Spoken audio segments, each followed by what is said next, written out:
इस क्वेश्चन में देखिए बाइनरी सॉल्यूशन है, two volatile liquid components 1 and 2 और x1 और y1 है, जो है आपके mole fraction of component 1 in liquid phase and vapour phase respectively. तो आपको बताना है कि अगर 1/x1 वर्सेस 1/y1 प्लॉट की जाए, जो उसमें बोला है कि लीनियर है, तो आपको बताना है इसका स्लोप और आपको इंटरसेप्ट। तो इसके लिए आपका जो सॉल्यूशन है वो है कुछ इस तरह से, ठीक है। ये आपका पूरा सॉल्यूशन है और यहाँ पे स्लोप आ जाएगा आपका P1 naught upon P2 note और इंटरसेप्ट आपका आएगा P2 note minus P1 naught upon P2 note.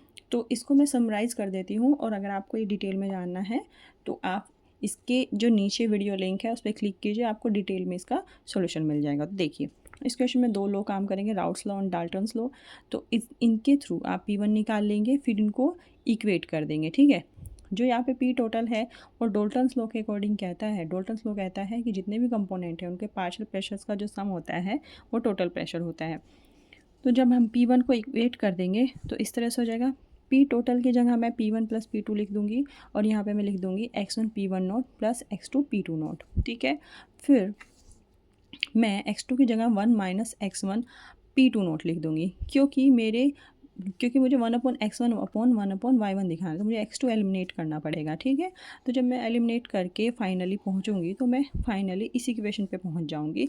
इसको फिर मैं इक्वेट करूंगी y equal to mx plus C, जहाँ पे y इक्वल है मेरा 1/x1 के 1/x के, m यहाँ पे स्लोप है, x मेरा है 1/y1, क्योंकि मुझे क्या दिया हुआ है क्वेश्चन में 1/x वर्सेज 1/y, मुझे क्या करना है, प्लॉट करना है 1/x वर्सेज 1/y, ठीक है। तो मेरा स्लोप जो आएगा इस हिसाब से मेरा स्लोप आएगा P1 naught upon P2 note और जो मेरा इंटरसेप्ट आएगा वो आएगा P2 note minus P1 naught upon P2 note.